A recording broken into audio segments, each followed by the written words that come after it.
Halo semuanya, selamat datang kembali di series edukasi trading kita. Di video sebelumnya kita sudah membahas mengenai struktur dasar pasar dan juga bagaimana cara membaca candlestick.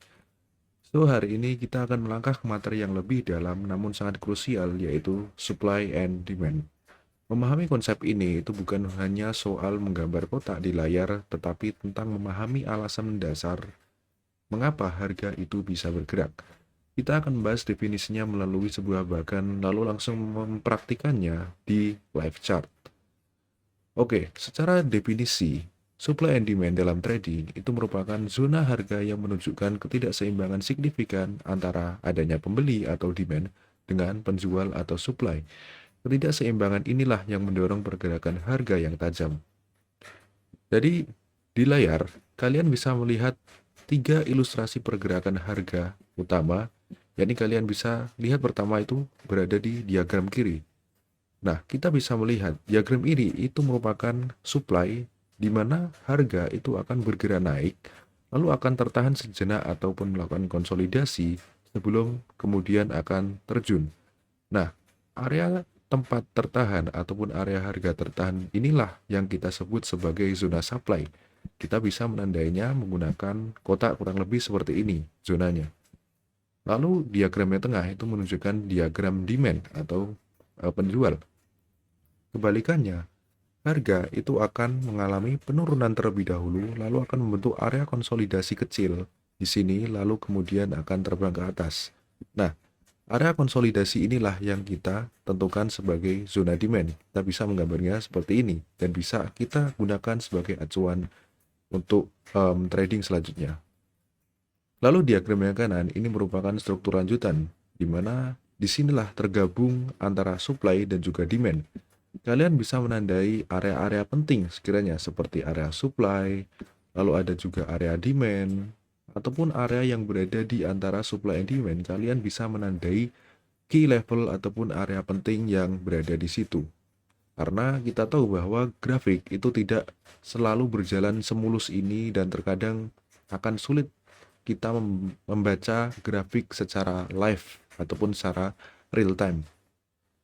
Oke, setelah kita memahami konsep basicnya, mari kita terapkan apa yang ada di bagian tadi ke dalam grafik yang sedang berjalan.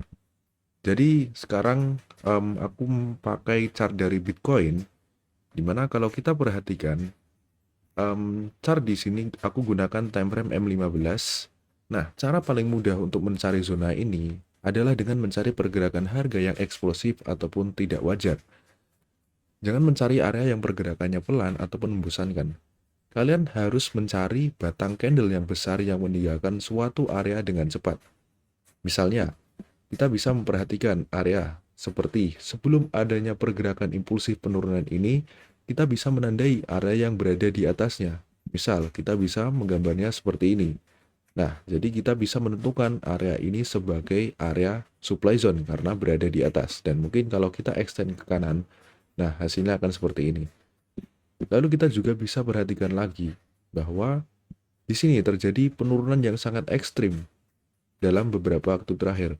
Nah, kita bisa menandai area konsolidasi kecil di sini. Nah, di sini kita jadikan sebagai supply zone karena terdapat penurunan yang ekstrim di sini.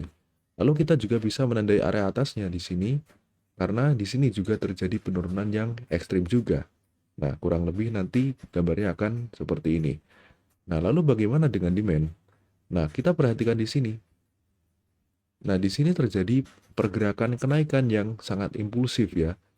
Terdapat beberapa candle-candle besar hijau di sini yang menunjukkan kenaikan. Nah, kita bisa menggambarnya seperti ini. Kita bisa menandai area grafik sebelum harga itu naik. Nah, kurang lebih seperti ini. Dan kalau kita extend, nah, harga itu akan mengalami pemantulan tepat di area yang sudah kita gambar.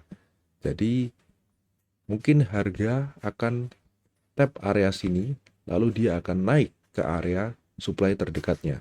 Entah dia akan turun atau dia akan lanjut untuk mencari supply terdekatnya.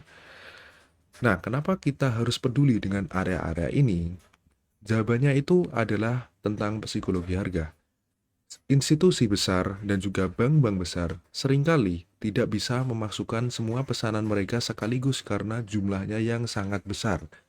Jika dipaksakan, harga itu akan langsung meloncat terlalu jauh seperti ini, menunjukkan pergerakan yang sangat besar dan ini sangat tidak wajar. Nah, oleh karena itu, seringkali ada pesanan yang belum terpenuhi ataupun unfilled order yang tertinggal di area asal tadi. Nah, jadi saat harga kembali turun ke zona demand ataupun zona supply kita, pesanan-pesanan sisa tadi itu terpicu kembali. Dan sehingga itulah sebabnya harga seringkali memantul dengan tajam saat menyentuh kota ataupun area yang sudah kita gambar. Nah, sebagai trader, tentu saja tugas kita itu bukan hanya menebak arah, tetapi kita harus mengikuti jejak yang ditinggalkan oleh pemain besar.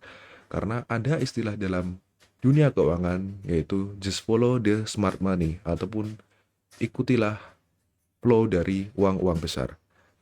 Oke, jadi sebagai kesimpulan ya teman-teman, supply and demand itu merupakan peta jalan yang menunjukkan di mana terjadi ketidakseimbangan besar di pasar. Dan kalian harus mengingat 3 poin utama hari ini.